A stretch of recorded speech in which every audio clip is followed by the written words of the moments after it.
that so many of you managed to find your way. I am Savni Rajaban. I'm a lecturer here at the Department of War Studies. And I am the King's Liaison, which is very exciting for me because I work on civil-military relations. So this is just a fascinating opportunity for me to sit and listen to Sir. I'm going to hand over to Dr. IJA Sircar, who will introduce the event and our speakers. And if you need anything at any point, please let me know. Thank you. So, Mr. Dulat, welcome to London and to King's College. Thank you. I'm IJA Sircar. I'm a senior fellow at the Department of War Studies. And we thought when Nabanita Sircar, who's a friend and a journalist and president of Indian Journalists Association, she talked about having a discussion on the book. We thought it was a great idea, especially after the India-Pakistan conflict, and also trying to understand where is Kashmir. And this is indeed a new and fascinating book titled The Chief Minister and the Spy. Right here, you can have a go and buy it after the event. And I'm not going to stand here between you and the event. I'm going to hand over to Nabanita and to start the discussion with Mr. Dulat. What's her name? The girl who came. Her name is Savana Rajay Byrne. Savana. Savani. Savani. Savane. Savre. Savani. Savani. Thank you, Savani.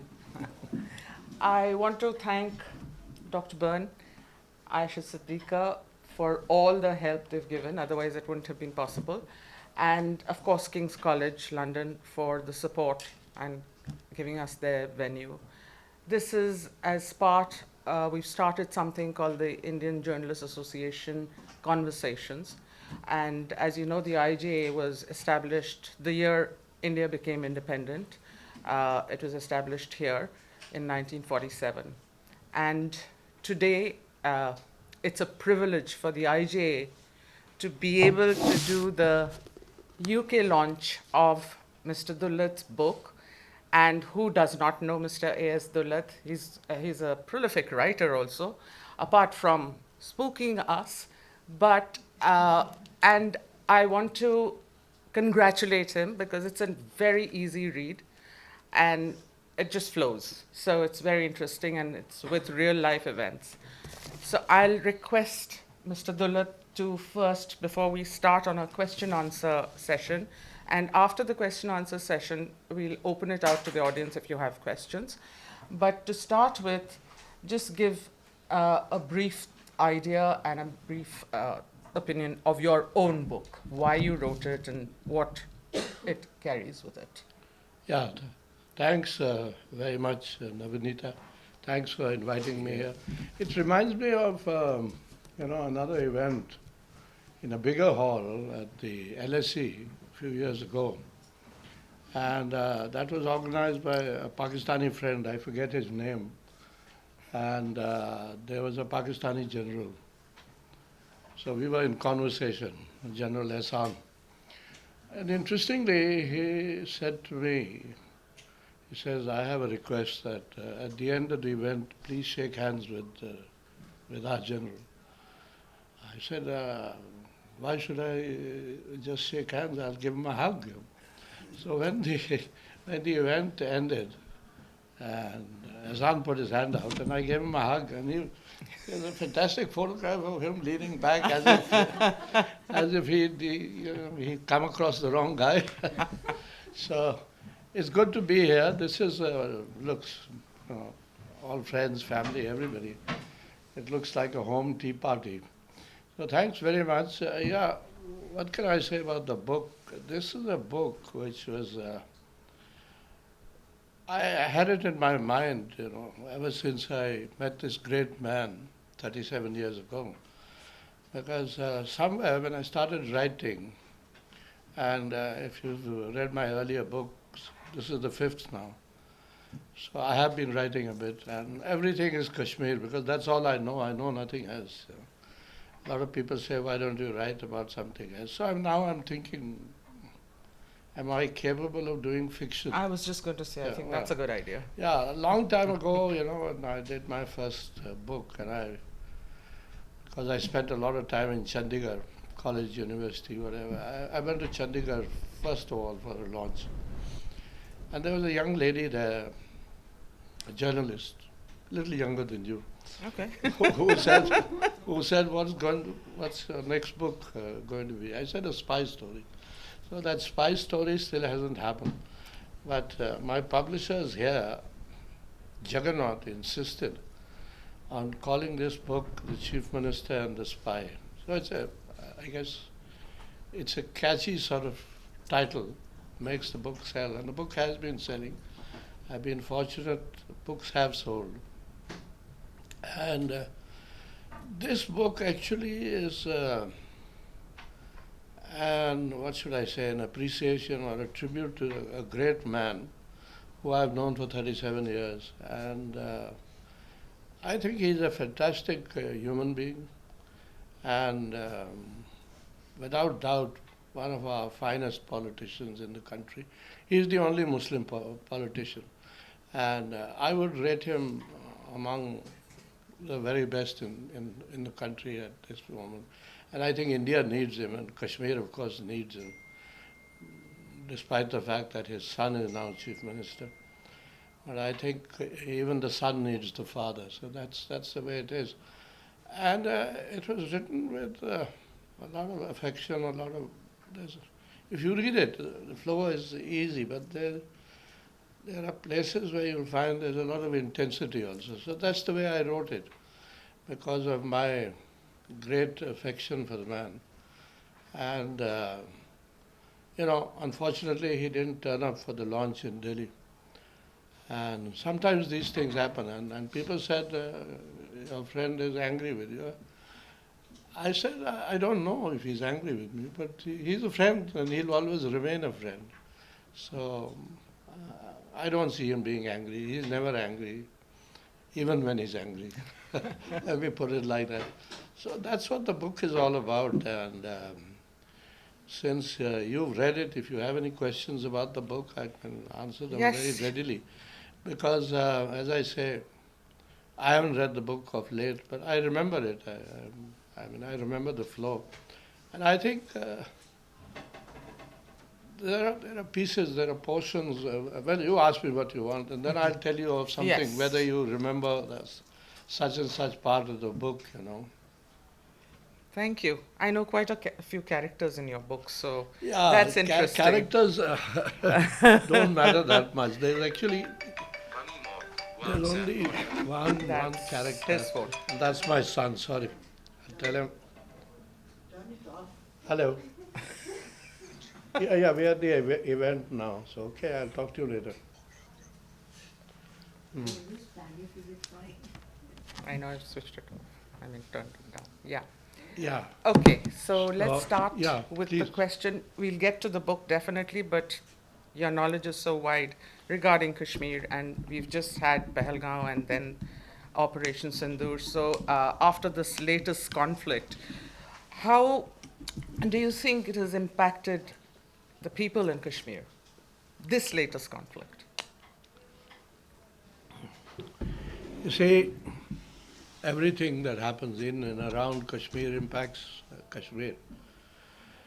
And it was quite incredible that for the first time I found after Pahalgam happened that the Kashmiris all together and all the leadership came together in supporting Delhi. It was a unique thing. I've followed Kashmir for 37 years. I've never seen this happen before. So I think it was a great opportunity for Delhi, but like normally happens, we missed out on it. We didn't take advantage of that togetherness, Kashmir was looking for togetherness. And I think that's what Kashmir needs, togetherness, again, affection. They want to live with dignity. I call it happiness now. Let the Kashmiri be happy. So what steps would you say the government could have taken? Well, I think somebody, if the Prime Minister could not, then the Home Minister should have come. And the Kashmiris were there with the Indian flag and all that, and the Home Minister should have come in and joined in that party. You know, go to Lal Chowk and raise the Indian tricolor. And because the Kashmiris were all together with India, with Delhi. But we did nothing. We just, you know. So why do you think this been this change in the feelings of Kashmiris where they're with India? No, I haven't got that, sorry. Why do you think there's been such a change Hmm. of them being together for India? I think, basically they felt that Pahalgam was too much. Nothing like that had ever happened, not even in the worst days of 89, 90, 91, 92, whatever it is. Nothing like this had happened, where 26 tourists had been killed. So Kashmiris felt, it was not just Umar Abdullah or Farooq Abdullah or Mehbooba, but even the Mirwais came out very strongly. Now, the Mirwais is still reckoned by some as a separatist. He's not. He's very much in the center and wanting to join in the mainstream. But again, we don't take advantage of these things. It's a pity. What do you think of, like you're talking about Mirwais, etc., but what do you think the position of the Kashmiri leadership is now in the wake of this conflict? I mean, do you think that Pakistan has become more relevant for Kashmir, which it had kind of waned away? Do you think it's more about, is it less about Kashmiris and more about Islamic kind of a trend? No, I think, if you are talking about religion as an issue in Kashmir, I would say it's always been there. Well, we might be in denial, but it's always been there. But it's not a big issue, because Kashmiriyat is a much bigger thing, and the Kashmiris have lived together. And, recently, not long ago, a couple of years ago, there were people who had started saying in Kashmir that the Sheikh made a mistake, and he should have gone with Jinnah. So I mentioned this to Farooq, and Farooq said it's the same bloody guys, who made a noise in 47 also. And they said that two Kashmiri Pandits had decided the fate of Kashmir. The two Pandits being Pandit Nehru and Pandit Sheikh. Because if you go back to 3 generations, he was a Kashmiri Pandit. The Abdullahs were Pandits. In your book, actually, you talk about the importance of Kashmiriyat, which you just mentioned. Yeah. How do you think it can be preserved in the coming times and generations? Well, I think it's automatically preserved. The Kashmiris are like that, and of course, if you want me to tell you what should happen or what can be done, I think the Pandits should come back, and we keep talking about this. I mean, this is the 3rd or 4th Prime Minister who's talked about it, but we've done nothing really. And the Pandits will only come back when the Kashmiris want them back, During Dr. Manmohan Singh's time, there was some kind of discussion that we have a separate colony for the Kashmiri Pandits. And I thought that would be a disaster because, the idea is to live together. That is what Kashmiriyat is.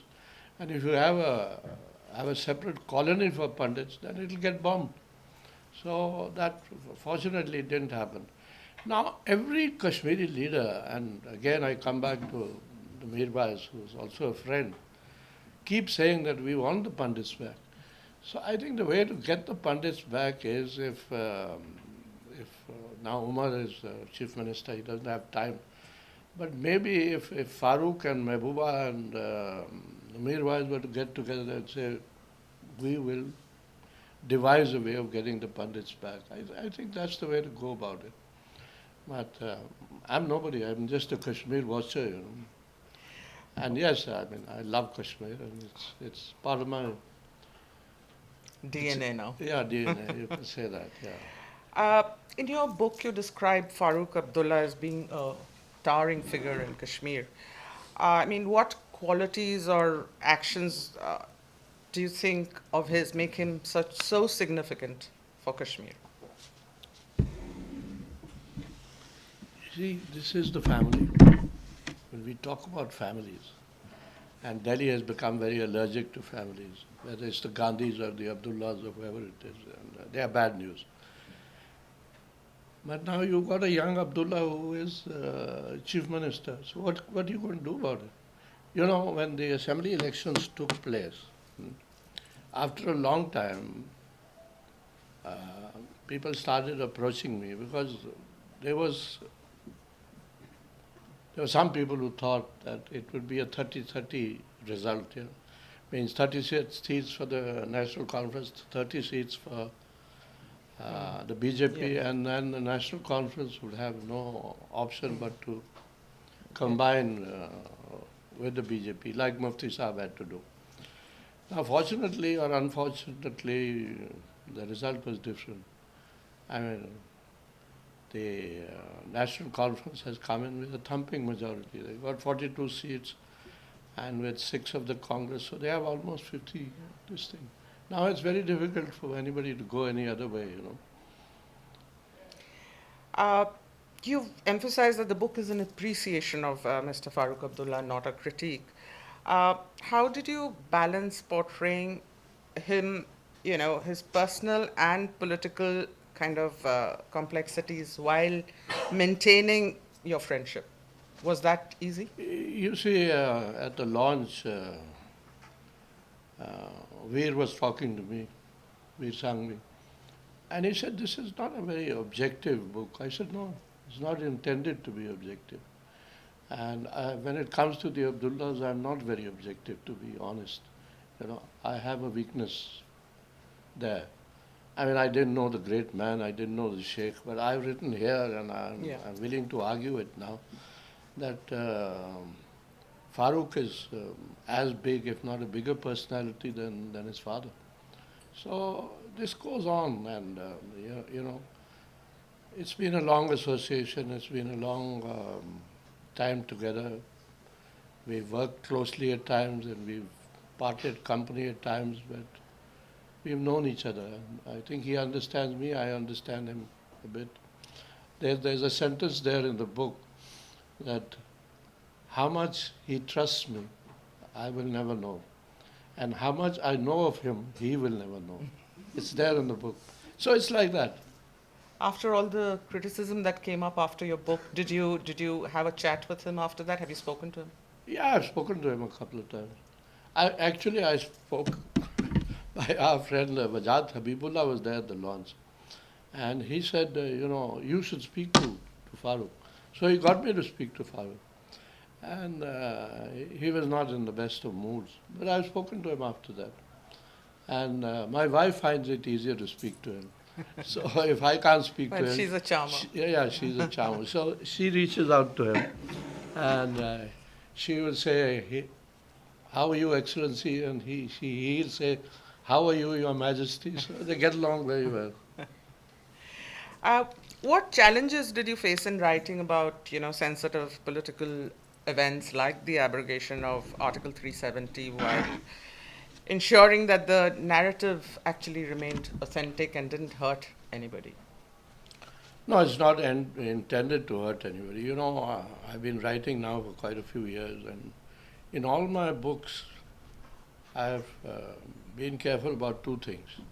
One is don't write anything which is not in the public domain. So I can't be accused of giving away secrets. The second is, don't speak ill of anybody. If you don't like somebody, don't mention him. So that's the way I've gone about my writing. In Farooq's case, it's very easy because he's a man I've looked up to, admired, and I think he's a great leader. And Kashmir needs him, still needs him. I think his son needs him. And you know, there's an interesting conversation I've had with their member of parliament. who happens to be a Shia, the Member of Parliament from Srinagar, Aga Rahula. And Aga Rahula must be in a bit of a fix now, thinking of his supreme leader in Tehran. So he says in this, and I've quoted him here, because I spoke to him when the book was almost ready, and he said, Farooq is torn between his son and Kashmir. So it's there in the book, Yes, if I've you've read read it. Yeah, that. yeah. So that's a fact, and a father is always a father, Yeah. no matter what. And there is a chapter, as you must have read, on the son and the father. Yes, Yeah. I have. So that's how it is. And that's from that comes the other question is, you've written that Pakistan never forgave Sher Kashmir for siding with India, Yeah. and they didn't forgive Farooq Abdullah also. Do you think they will forgive Omar Abdullah? Yeah, it's easier to forgive Omar. He's much easier to deal with. That's the whole problem with Farooq, that Delhi has not understood him, and Pakistan detests him. And I once asked, Aisha is here and she's looking very hard at me, but I once asked one of your high commissioners, I don't want to name names, and I've mentioned it here. I said, what do you guys have against Farooq? And he was honest enough. He said, he's unmanageable.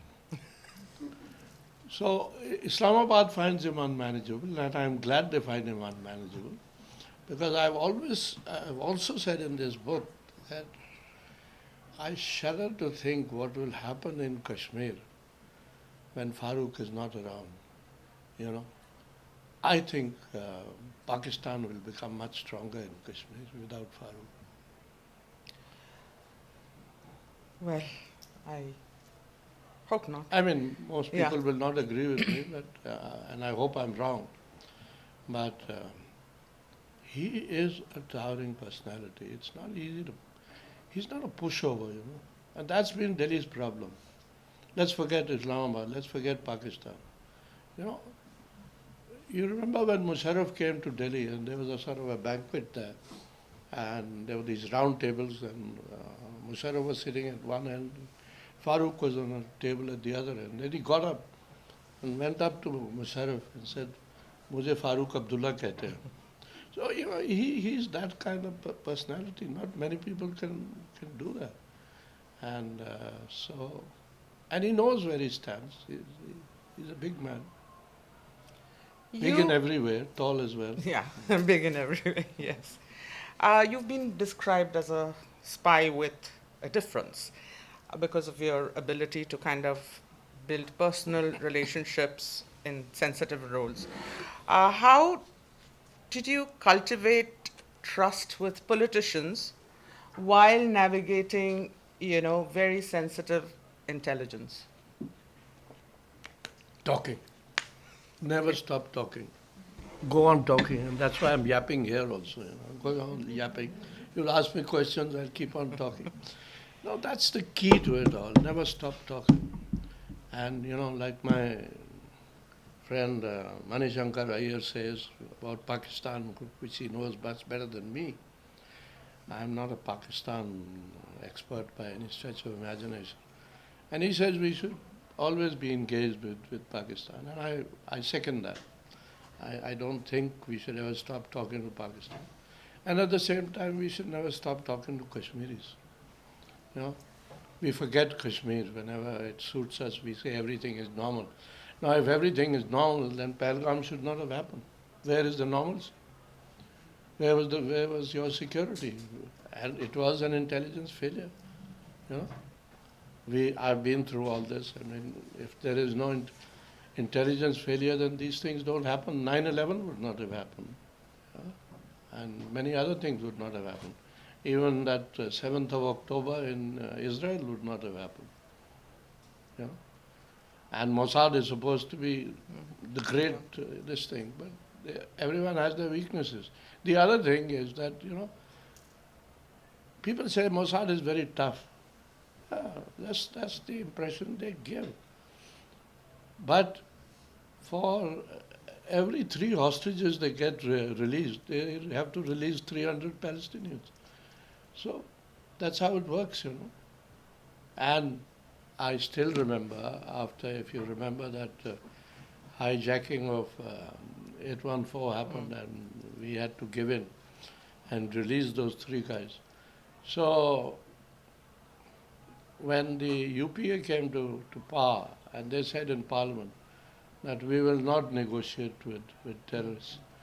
And I was very happy to see Jaswant Singh stood up and said, everybody negotiates. There will be a time, there may be a time, he didn't say will be, there may be a time when you will also have to negotiate. Fortunately, Dr. Manmohan Singh was more fortunate.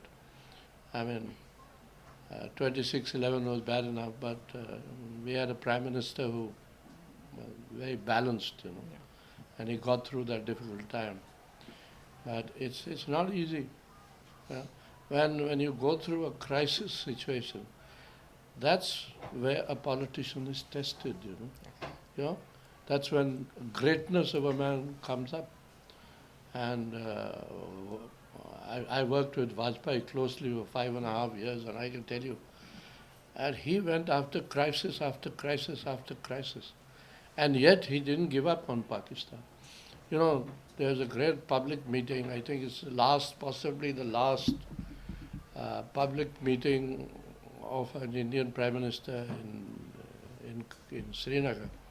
I think it was the 17th of April 2003, maybe 16th or 17th, but I was there. And it was one of those times that, you know, there's this friend of ours, Sudhindra Kulkarni, you must have met him. Now, Kulkarni used to be the speechwriter for Atalji. And I had gone to Srinagar, I was told to go a couple of days ahead. And I was there, and when they all came in, and Prime Minister went up on top to speak along with Mufti Sahib. I went to Kulkarni and I said, Guru, ab to speech de do. He said, aaj koi speech nahi hai. The boss had said, main extempore bolunga. And sure enough, I mean, you couldn't match Atalji in speaking. Yes. And what he said there, you know, the Kashmiri has never forgotten that. He said, you know, twice I have held out a hand of friendship with Pakistan, and twice I have been let down. But I haven't given up. I will do it a third time.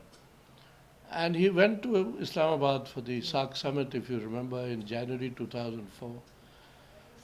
And that went well with Musharraf. And there was a joint statement in which Musharraf said they will not allow Pakistan to be used for terror against India and whatever. It went out very well. But then the BJP lost the election Yeah. a few months later. So that was the end of Atalji. Since your days... Great man, no doubt. Yes, Yeah. definitely. So was Dr. Manmohan Singh in his own way. Let me not... So, since your time to now, how do you think intelligence has evolved in India, and how would you describe the kind of current state of human intelligence as capabilities as compared to tech-driven surveillance now? See, I don't know, and I should not know also. Yeah. Because it's 25 years since I left the racket, if I might say it, put it like that. And so I don't know what's happening now. But I have argued with youngsters that, you know, that however good your tech business might be, what is very crucial is human. You know. Without human, tech is not good enough, let me put it like that. So human is crucial. That's why I say, when you mention Kashmir or you mention the politicians, and I have met and known every politician in Kashmir, and I've talked to all of them. I've talked to separatists, I've talked to terrorists, I've talked to everybody. And it is talking which helps, you know. And I've been asked, what did you get out of talking? I said, I don't need to get anything out of talking, but yeah, if you want to ask me, then in, what was the year, 1994, I think, yeah. 4 top military commanders, as they call themselves, surrendered because they felt that there was no future with the gun. So I mean, things happen, and it's easy for people to say that talking gets you nowhere. Well, that's one way of thinking. Uh, you know, my great boss, guru, the great M.K. Narayanan, one of our greatest intelligence officers, he used to say, I don't know if it's quoted here or not, but I've quoted it elsewhere. He used to say that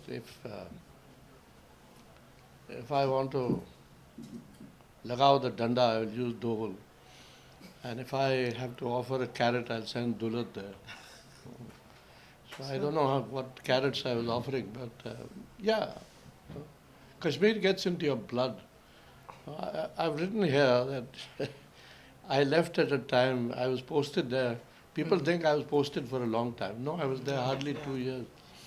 And when I was told to buzz off, and I was delighted. I said, good, I'm getting the hell out of this bloody place. It's terrible. Little did I realize that that was not the end, that was the beginning. And that's what this story is all about. So I spent a long time watching Kashmir.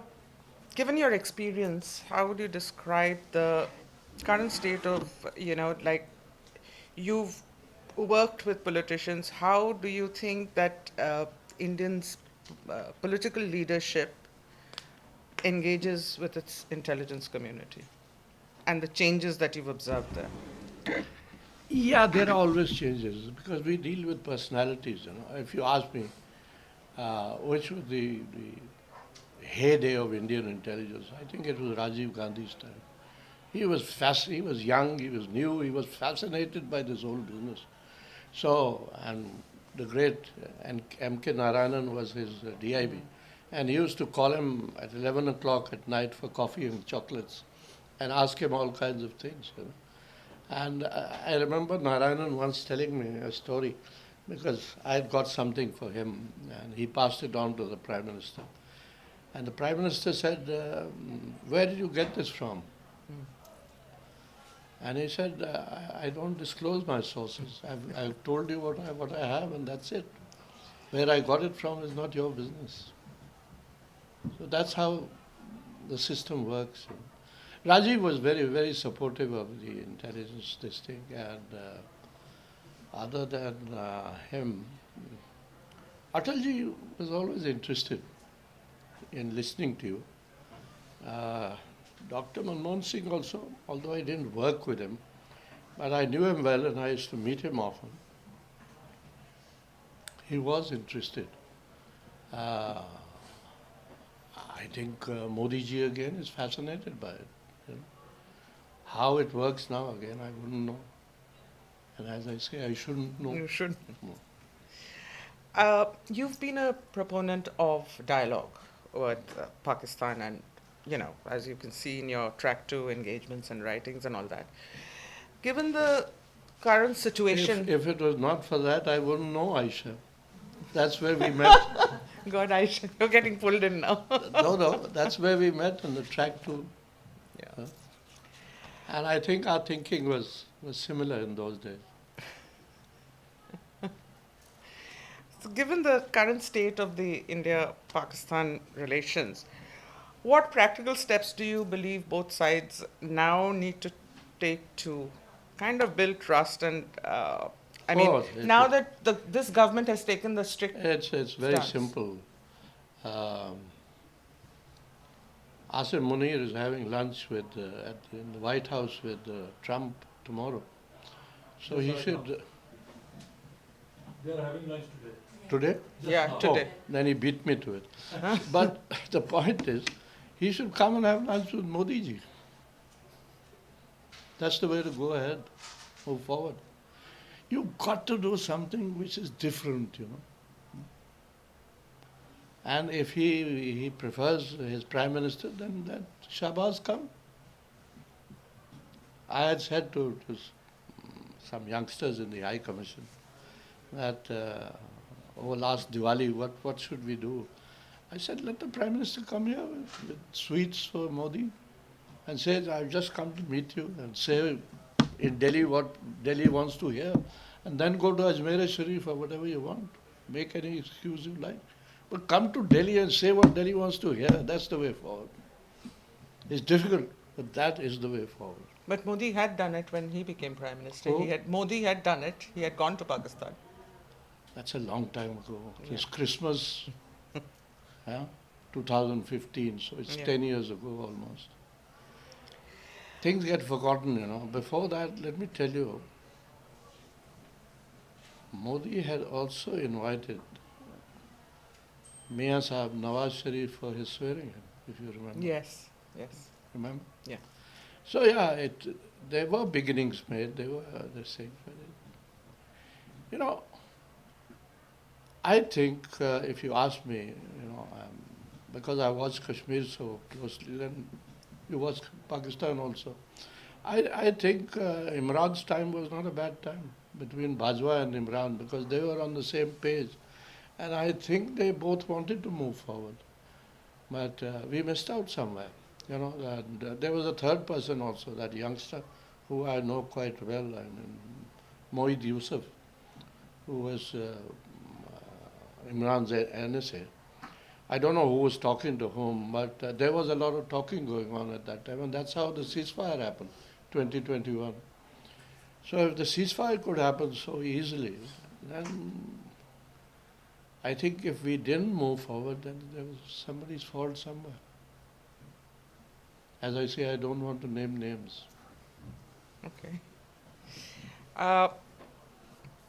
You've been noted saying in interviews and all that Pakistan has reconciled to the abrogation of Article 370.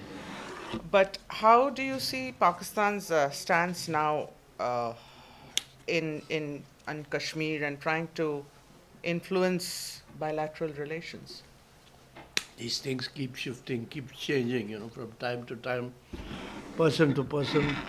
At that time, you're right, you mentioned the abrogation. Now, I was one of those guys who wrote against it, spoke against it, because I felt it was totally unnecessary. What is that? There was nothing in 370, just a fig leaf which kept the Kashmiri happy. Why do you want to remove it?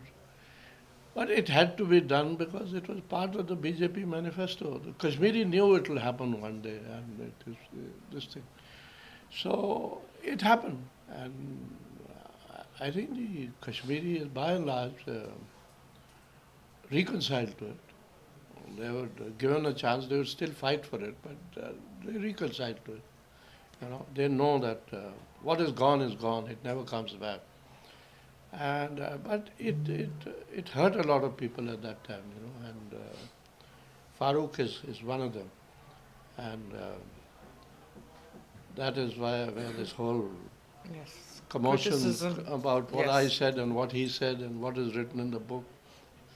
What he said and what I've said and what is written in the book is all the same. I haven't changed one word from what Farooq said to me. But yeah, and it's another thing whether I should have put it there or Yes, not, but it is there. I think that's what upset him, probably. I don't think Farooq gets upset so easily, but sometimes there are people around you who get you upset. So, well, it's there. It's there. It's not lies that I've written. It's a fact. This was a conversation. And the conversation is very straight, very simple. That he said to me, he was hurt. Of course he was hurt about 370.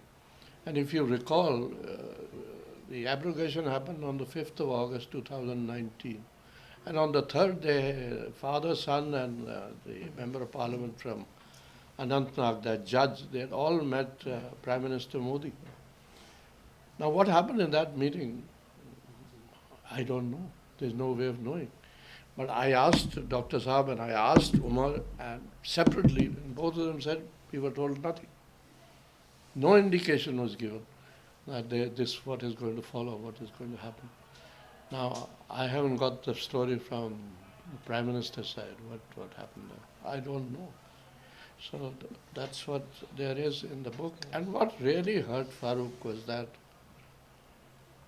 if this had to happen, and that's what the book says, and that's what he said to me, if this had to happen, why did we all need to be locked up? We've always worked with Delhi. My father worked with Delhi. I worked with Delhi. Our whole family has worked with Delhi. Why do we need to be locked up? Maybe we could have helped. Now it is that one sentence, maybe, and I've said maybe, we could have helped, is what is upsetting people. That how could Farooq help in the abrogation? Yeah. It's the same way, it's the same thing that happened to Imran Khan in Pakistan. Because he also said at some stage, let's forget 370. It's your internal business. And people in Pakistan were not happy. Is that right or not, Aisha? Do you remember that? Of course I do. Right? No? Or am I misquoting? No. Okay. I mean, I'm sure there are back channels that are active between Mr. Ajit. Always. There Yeah. are always back channels. So, do you see, with this current situation, what potential do you see that, diplomacy can ease the tensions and there can be some talk, and by when? It all depends how you carry it forward, and where you carry it forward from. Now,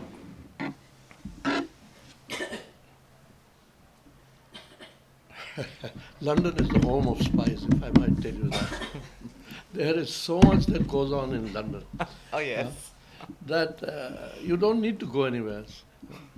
King's College know it all, you know it all, Aisha knows it all. This is the place where everybody collects and everybody. I've learned so much here in the last 10 days that I've been here. You keep learning, you keep listening, and you keep watching. London's a great place for all that. Yeah, Our kind of business flourishes in London. true that. When when do you think the statehood could be restored? How long do you think the process will take, and what should the government of India do? And with Omar Abdullah no longer, he's a he doesn't have law and order in his hands. So where do you see it all going? Yeah, it's a train that has been promised in Parliament by the party in power, but when they do it, it depends on them, And I can tell you, it's quite laughable actually that we were in Chandigarh at a conference. In those days, Captain Amarinder used to have what is he called, a military literature festival in Chandigarh. And we were there, four of us on a panel discussing all this. And Ram Madhav was there, and there was Manish Tiwari and that journalist, tall man. Anyway, and so this whole thing came up about abrogation and whatever it is. And poor Ram Madhav, it was 3 against 1, and I felt bad for him because we were all of one feeling and sentiment, and he was. So he said to me, he said, "You're worried that your friend is in jail. Even our friend is in jail." And that came out in the Tribune the next day. It was not very good advertisement. But the more importantly, he said, "Don't worry, statehood will be restored. Jaldi ho jayega." And I'm talking of the winter of 1920, because Farooq was still, all these people were still in jail. 2020. Sorry, 2020. all right, 2020. Yeah. Yeah, years are making a difference to the mind. Yes. Yeah. What role now in this whole complex situation, and with the way relationships are, what do you see is the situation in Balochistan, and how do you look at it? As I said, I don't know Pakistan that well. So the Baluch is not very happy in Pakistan or with Pakistan. Let me put it like that. And I started by mentioning that discussion that General Hassan and I had at the LSE a few years ago. And there were some Baluch boys there. And they got quite aggressive and they said, we want an answer to this. And Hassan looked at me and I said, no, this is your problem, not ours. The change is not Kashmir, it's Balochistan. You better answer it. So, yeah, they have problems in Balochistan. And,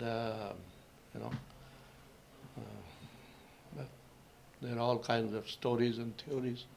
I don't want to go into that. Okay, I'd rather not, yeah. I won't push you. Now we've got a little bit of time, so if people who have any questions, comments.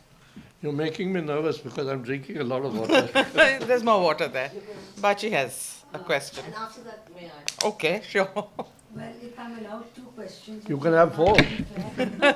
That's what I'm here for. So one is that, what's the difference between the Kashmir that Umar has inherited compared to the Kashmir that Farooq inherited, and of course Sheikh had Kashmir in his hands.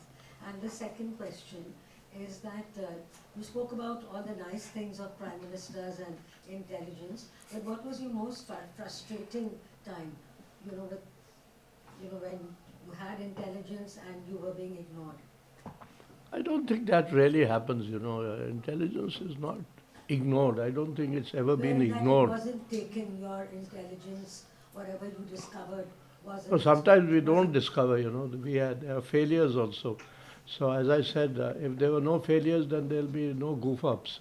Goof-ups happen, and when goof-ups happen, it's because of some intelligence failure. Somewhere or the other, something, Now, for instance, when Bombay happened, 26/11, and you were there. Did my son's wedding on that day. Why? Sabina. I beg your pardon then raising this thing. But you know what happened? This happened in November.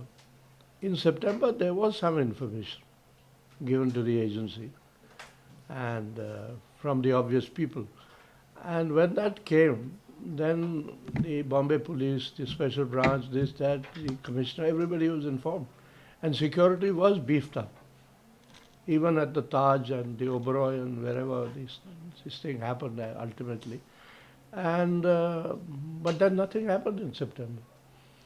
This attack, what the information, precise information, if I remember correct, was there'll be attack from the sea, and in September. I mean, the information came in September, and it was expected that if there's information, then something should happen. But nothing happened for more than 2 months. Then, people say, kuch nahi hoga, ye sab theek hai, this, that, and the other. And everything was loosened, if I might put it that way. And then this happened. And then, as you know, there are so many stories attached to that now. Mr. Headley is still in the United States, but there's the Rana is with us. I don't know what all he has to say. But, and that's what we talk about. We talk about agents, double agents, triple agent. The Headley was a triple agent. Okay, and the second question about Kashmir and the Abdullahs? Yeah, well, of course, you're right that Sheikh Saab had Kashmir in his hand. Yeah. I mean, it's very well acknowledged by people of that time, even M.J. Akbar, who now has changed his tune a bit. M.J. has written in his book that if it had not been for Sheikh, Kashmir would not have remained with India. So, I mean, this story is well known. And that So is Ahmad Sheikh and Pandit Nehru were so close. So is Omar really at the least advantage vis-a-vis the Kashmiri people today? No. He's come, as I said, with a thumping majority. But now it's up to him, how he wants to play it. I mean, obviously he's very keen to keep Delhi happy on his side, which is a good thing. I mean, he needs to. Every chief minister in Kashmir knows that you cannot function without Delhi. So it's good to have Delhi on your side, but to what extent you have to go to do that? That is something that every chief minister has to think differently. I mean, the way Umar does it and the way Farooq does it is quite different. And the way the Sheikhs did it was obviously very, very different. And that's why he spent so many years in jail, Murtaza from GeoTV. Hi, there is two short questions. The first one being that you spoke about Pahalgam attack. जरा जोर से बोलेंगे The Pahalgam attack, हाँ which led to the nuclear war between India and Pakistan. So far India has not presented the evidence, which actually a lot of Indian media, Indian public also want India to reveal as to establishing Pakistan's involvement, the alleged involvement in the attack. So how do you see this whole scenario where the government failed to present any evidence of Pakistan's actual involvement and then going on war with Pakistan? And the second question is, I mean, you have led India's intelligence, and those were, that was then, this is now. What has happened then? Nabanita asked you the question about the Indian intelligence involvement over the years. How do you see that? I mean, there has been a killing in Canada in which the Canadian authorities directly accused the Indian intelligence, and then there has been a failed assassination attempt in New York, where, I mean, as you said, spies operate everywhere, they do such kind of things, but for an agency to be caught in this manner, how do you see this, the India's intelligence going so aggressive overseas, and then some of their people actually being caught? This aggressiveness that you talk about, whether it's Canada or the United States or Pakistan or wherever it is, I'm totally in denial about it all. Because in our times, no such thing ever happened. And if it's, I don't believe it's happening now, but if it's happening, then people who are at the helm have to answer for that. I don't know. I would always deny it as an intelligence officer that we don't do these things. In India, never. Now, I give you an example, okay.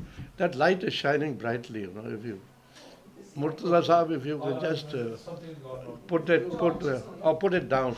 Because I'll tell you something, and I'll tell you the difference between India and Pakistan in this thing. In Kashmir, anybody, particularly people who are big, fell out of line with Pakistan, got killed. A very simple formula there was. We had to bear the brunt of all that was happening, but we never killed one single person.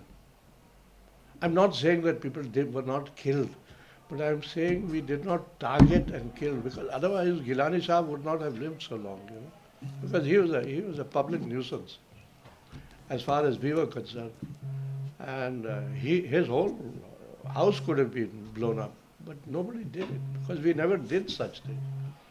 Pakistan did it, and everybody knew that Pakistan was doing it. And there was no denial from Pakistan on that, because, I have interacted with Pakistani people from the ISI also, that, these things happen. Now, what is happening or what happened in Canada, I don't know. As I said, I remember immediately after this happened, Karan Thapar called me up, and I said, there's no point talking to me, because I'm going to deny it. He said, I want you to deny it, but come on. And I spoke to him and I denied it. And I'm telling you now, I'll deny it always. I don't know. Rashmi. So just to identify myself, I'm Rashmi Roshandal, and I'm a journalist and also an academic. This journalist is what troubles me. No, well, I'm a part-time journalist. Yeah, so no, carry on. Better. No, carry on. And I also teach at university in London. I just wanted to know, I haven't read your book yet, but when you said that Farooq Abdullah was very annoyed about your writing, that he said maybe we could, is that the only thing that was that annoyed him about your account, or were there other aspects of what you wrote? I mean, I haven't read it yet, so I apologize. Read it. It's not such a bad book. No, no, I thought it was very interesting. Let me put it like that. But I don't know if Farooq is annoyed. People say Farooq is annoyed. And yeah, there was a telephone call, as I said, when he didn't sound great. But that was because I said, you should have been here, aap khafa hain. And he said something, and it didn't sound very happy. But that's okay, you know. In relationships and friendships, I've never said that Farooq is a friend of mine. He's too big to be a friend of mine. But yeah, we've had a good relationship for 37 years. That's a long time, you know. So I think he knows me pretty well, and I know him. There's a very interesting part in this book, you didn't refer to it. You know, when I went to see him, May last year, yeah, we had a launch of a previous book, you know, which this psychiatrist in New York did with us, with Asad Durrani and me. Yes. And it was called Covert. And we had a launch in Delhi, and Farooq came for the launch. I mean, that whole speech of his could not be reproduced here, but there's a lot of it here. It was a very, very powerful speech, you know? And he's talked about, you know, Hindus and Muslims in India and Pakistan and this and Kashmir, and everything is there. And a week or 10 days later, I was in Srinagar, and it was a different Farooq, you know. So that's how, you know, things happen and things change. And politics and politicians have to live through all that, you know. There's a funny little this thing where when I went to see him, finally, when I got to see him, and he was feeding strawberries to the birds there, those bulbuls in his garden. And this bulbul would come near him and he would give her a strawberry. So I said, does she recognize you? So he said, of course not.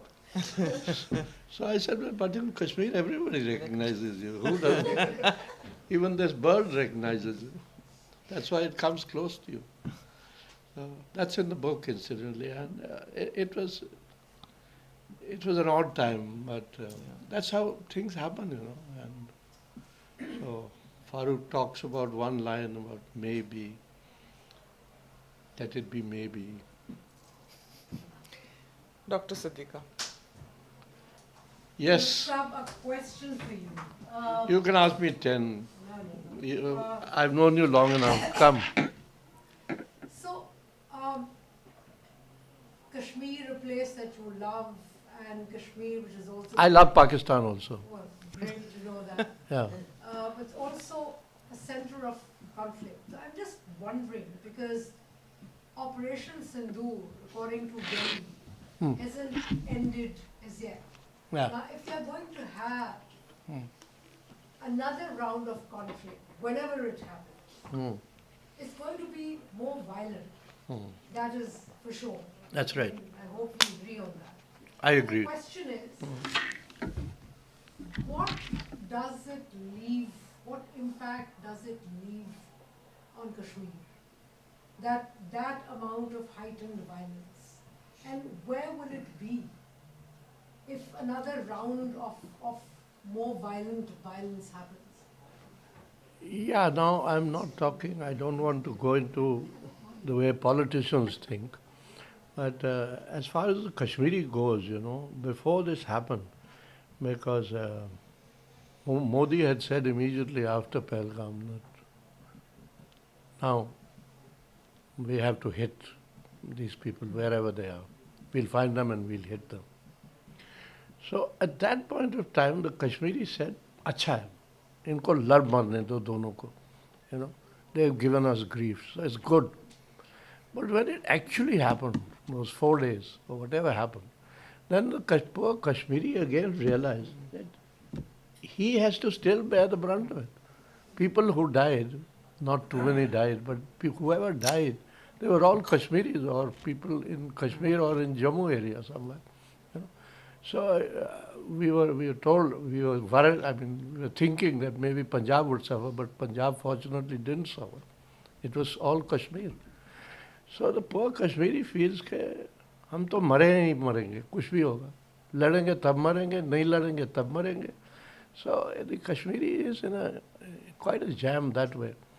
But as far as the Sindoor goes, you know, we were at a party together, at dinner somewhere, and friends were asking how long will this last. I said I don't think it'll last more than another couple of days. Because India and Pakistan don't fight for very long, you know. Maximum 8-10 days. Yeah, I mean, even the 65 war, how many days did it go on for? And we went to Jaipur the next day, and it was over. It was over in 4 days. So I don't think, whatever anybody might say, you know, politicians say what they have to say, but I don't think that Sindoor is unfinished or something more is going to happen. Because again, what will you gain by this? Who has gained? The narrative on both sides is that we won, as it always is between India and Pakistan. There are no losers. Yeah. But, you know, but the problem is that always the cycle of conflicts that we've been having, starting from 2001, 2002, that's the Delhi Parliament attack. And the response, 2016, 2019 and now, the quality of anger has increased, and which also has an impact on the quality of violence that both are ready to engage. And that is what makes Here I tend to agree with you, yeah. It's unfortunate, but this what you call the quality of anger has increased. It's unfortunate. And I guess when it increases, then it increases on both sides. We might think we are settling scores, but Pakistan is not far behind in settling scores. And now you have a field marshal, so it's, you know, who's promoted himself and is lunching with, see how it goes? You see? Musharraf promoted himself and came to the Agra summit. Asim Munir promotes himself and has lunch with Trump. That's how it works in Pakistan. No? Sure. Vijay? Yes. A couple of questions, if I may. Yeah, if you do it one at a time, because my memory is, you know. And I'm acutely aware that the first question may be of interest to a very small part of this audience. No. I was intrigued by your comment about Rajiv Gandhi and the relationship between him and your erstwhile organization. What is your assessment of the spy agency's role in Sri Lanka? As a Sri Lankan, I'm asking this, in the 1980s and 1990s. What is your assessment of that? In 1990? No, in the 1980s, of the research and analysis wing's role in Sri Lanka and Sri Which year are you talking about? Well, through the 80s and the 90s. 80s and 90s. I was not there. You know, everybody thinks that I was only there in the RNW for 2 years. Oh. Unfortunately, I became chief there. So I was not there. I spent my whole life in the intelligence bureau, doing internal intelligence. But I tell you a story because the great lady, what was her name? Chandrika, invited me in 2000. I got a call and I went to Colombo, and our High Commissioner there, Shankar Manan, was the High Commissioner. I went to see him first. I said, you know, the ladies called me. So he said, you must be knowing what it's all about. I said, I don't know nothing. She called me. I asked Brijesh Mishra whether I should go or not. He said, Jao. And I'm here. So anyway, I went to meet her. And that great big hall of hers in that big house. I sat there all by myself. And 2 or 3 times I was offered coffee and tea, and I said, no, I'm just waiting. And she made me wait for more than half an hour before she entered. And then she entered and took out this map and put it on the table. And she said, "Where is Prabhakaran?" I said, "Madam, I wish I knew. Maybe you know." She says, "You know. That's why I've called you. So tell me, where is Prabhakaran?" I said, "Honestly, we don't know. But now, if that is what you called me for, we'll try and find it." And then we had a long chat. It was a very interesting conversation. And at the end of it, most interestingly, since you are a Sri Lankan, she told me, she said, "You'll be well looked after and entertained here," because I was there for 2 days. I said, might as well enjoy myself now.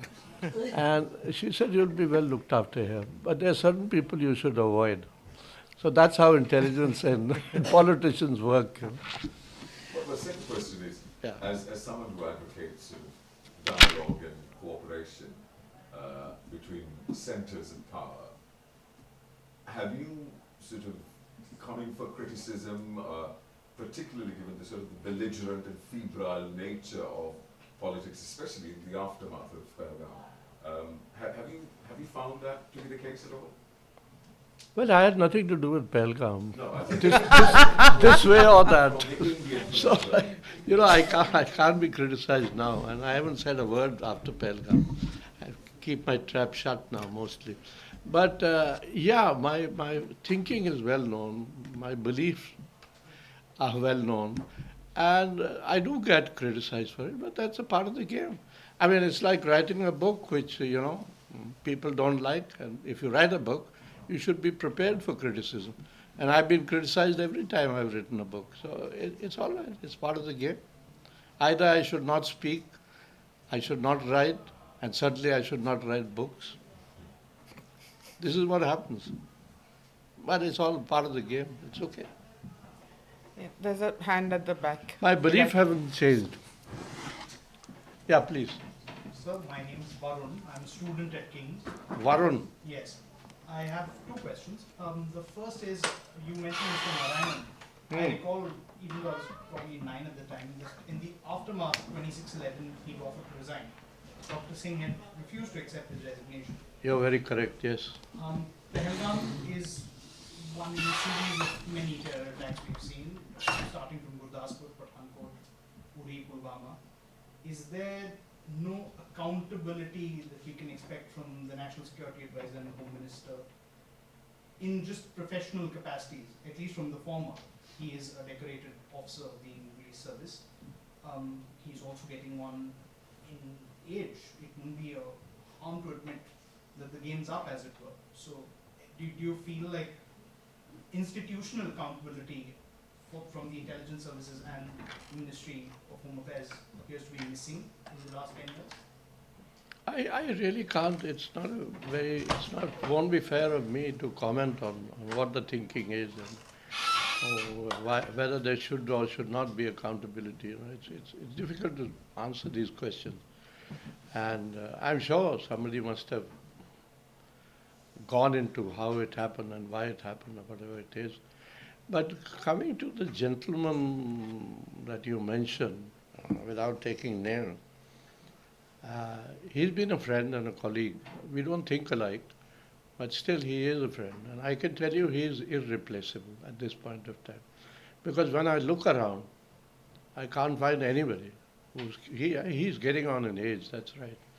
So one of these days, I guess, it'll all end like it does for everybody. But at this point of time, I know names are being floated already.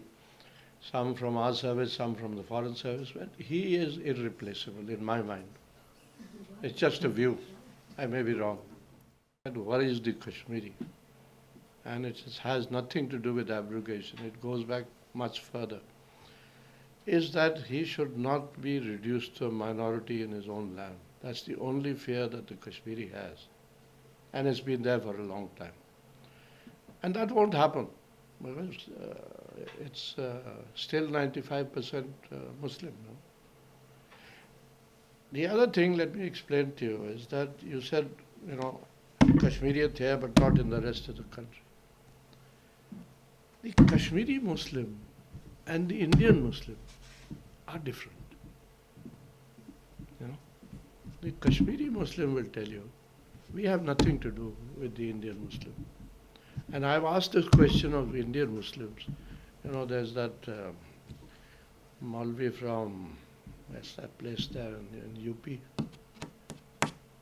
Anyway, OSC. नहीं UP मौलवी from UP से हाँ क्या नाम है उस जगह का? वो जगह जो है रास्ते में, अगर आप देहरादून जाओ तो नहीं नहीं नहीं, वो जहाँ से ये मौलवी आते हैं Deoband Deoband. So I had a long chat once with this Maulana from there, and I said, you know, you Muslims there are Muslims there, why do you not support the Kashmiri Muslim? And he said to me, he said, ये हमारी कमजोरी है. We need to think about this. But they are still thinking. But why do you think is There is the way of... what is the difference? Yeah, culturally, you're right. You know, that's how Kashmiriyat has survived for so long. The Kashmiris are Sufis, you know. Very open, liberal. Here in India, it depends from area to area. And now I was thinking, coming here, that whatever may happen in Tehran, I think we should be worried. Yes. You know, Yes, because the absolutely. Shias are, I mean, renowned for martyrdom, and whatever may happen, if there is war, Iran is not going to kneel down or give up in a hurry. You know, it's a very proud nation, it's a big nation, it's not going to give up. And as I said, our Shias will also be looking to the supreme leader. I think the questions are over and it's now almost 8 o'clock and he must be tired now. No, I'm not tired, I think you're getting tired. No, not Thanks at all. a lot, thanks. Thanks everybody for being here and thank you so much Thank for you. doing this evening. And Thanks a lot.